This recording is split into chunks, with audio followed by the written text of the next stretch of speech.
जो परमेश्वर संपूर्ण जगत में व्याप्त हैं, जिनका सतत स्मरण करते हुए तथा जिनकी पूजा के लिए समस्त कर्म करने चाहिए, वे कैसे हैं, इस जिज्ञासा पर कहते हैं, अनिज देकम मनसो जवीयो न देवा आपनुवन पूर्वमर्षता तद्वावतो न्यान्यत्येति तिष्ठा तस्मिन्नपो मातरिश्वा दधाति।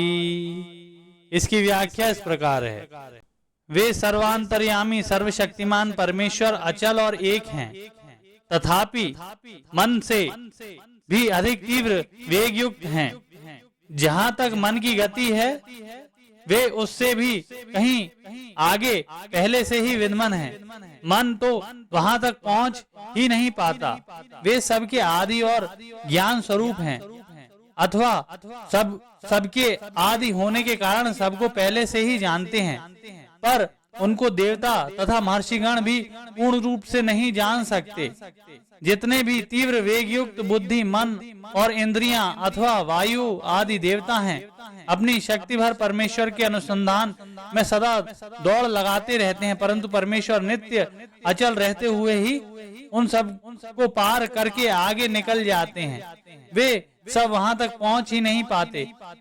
असीम की सीमा का पता असीम को कैसे लग सकता है, बल्कि वायु आदि देवताओं में जो शक्ति है, जिसके द्वारा वे जल वर्षण, प्रकाशन, प्राण धारण आदि कर्म करने में समर्थ होते हैं, वह इन अचिंत्य शक्ति परमेश्वर की शक्ति का एक अंश मात्र ही है। उनका सहयोग मिले बिना ये सब कुछ भी नहीं कर सकते। अब परमेश्वर की अचिंत्य शक्तिमत्ता तथा व्यापकता प्रकारांतर से पुनः वर्णन करते हैं। तदे जति तन्ने जति तद्दूरे तद्वंतिके तदंतरस्य सर्वस्य तदु सर्वस्यास्य बाह्यतः। इसकी व्याख्या इस प्रकार है, वे परमेश्वर चलते भी हैं और नहीं भी चलते। एक ही काल में परस्पर विरोधी भाव, गुण तथा क्रिया जिनमें रह सकती है, वे ही तो परमेश्वर हैं। यह उनकी अचिंत्य शक्ति की महिमा है। दूसरे प्रकार से यह भी कहा जा सकता है कि भगवान जो अपने दिव्य परम धाम में और लीला धाम में अपने प्रिय भक्तों को सुख पहुंचाने के लिए अप्राकृत सगुण साकार रूप में प्रकट रहकर लीला किया करते हैं, यह उनका चलना है। और निर्गुण रूप से जो सदा सर्वथा अचल स्थित है, यह उनका न चलना है। इसी प्रकार वे श्रद्धा प्रेम से रहित मनुष्यों को कभी दर्शन नहीं देते, अतः उनके लिए दूर से दूर हैं। और प्रेमी की पुकार सुनते ही जिन प्रेमी जनों के सामने चाहे जहां उसी क्षण प्रकट हो जाते हैं, उनके लिए वे समीप से समीप हैं।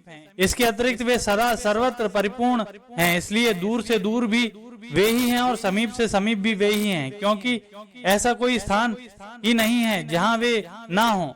सबके अंतर्यामी होने के कारण वे अत्यंत समीप हैं, पर जो अज्ञानी लोग उन्हें इस रूप में नहीं पहचानते, उनके लिए वे बहुत दूर हैं। वस्तुतः वे इस समस्त जगत के परम आधार और परम कारण वे ही हैं, इसलिए बाहर भीतर सभी जगह वे ही परिपूर्ण हैं।